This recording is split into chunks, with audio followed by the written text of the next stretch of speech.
It started with small, unexplainable events.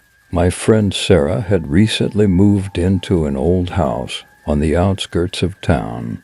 The house had a history, whispers of dark rituals and tragedies long forgotten. We didn't think much of it at first, just another spooky story attached to an old house. Sarah was thrilled with her new place. It was quaint and full of character, but it wasn't long before she started noticing strange occurrences. Objects would move on their own, doors would slam shut with no apparent cause, and there was a constant feeling of being watched. One night I stayed over at Sarah's place. We were in the living room, chatting and watching TV, when we heard a loud crash from the kitchen.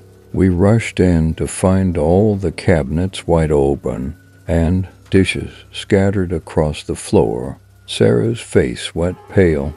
"This keeps happening," she whispered. "I don't know what to do." We decided to do some research on the house. We found old newspaper articles about previous residents who had experienced similar disturbances. One article mentioned a man who had lived there in the 1920s, who was rumored to have been involved in dark occult practices. His name was Jonathan Blackwood, and he had vanished under mysterious circumstances. The more we read, the more frightened we became. It seemed like something evil had attached itself to the house. We contacted a local paranormal investigator, hoping for answers. He arrived the next day with his equipment and began his investigation. The atmosphere in the house grew tense, the air thick with an unspoken threat. The investigator set up cameras and motion sensors throughout the house. He performed a cleansing ritual, burning sage and chanting prayers. For a while, things seemed to calm down, but then the real horror began.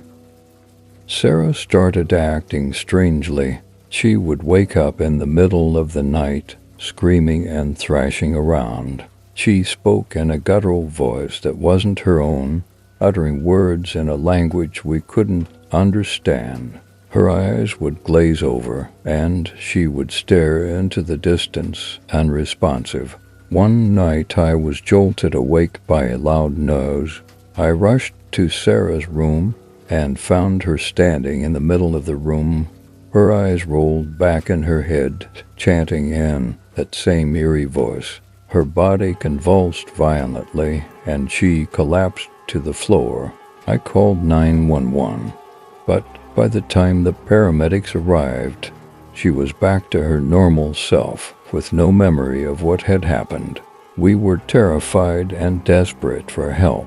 We contacted a priest, hoping for a solution. He agreed to perform an exorcism. The night of the exorcism was one of the most harrowing experiences of my life. As the priest began his prayers, Sarah's body contorted unnaturally, and she let out a blood-curdling scream.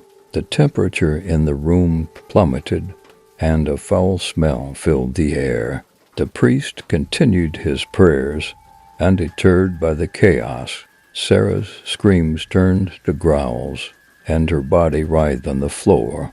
The priest commanded the entity to leave, invoking the name of God. After what felt like hours, there was a final, deafening roar, and Sarah's body went limp. The room fell silent, and the oppressive atmosphere lifted. Sarah regained consciousness, exhausted but herself again. The priest assured us that the entity was gone, banished from the house and from Sarah. We were shaken but relieved. Sarah eventually moved out of the house, unable to shake the memories of what had happened.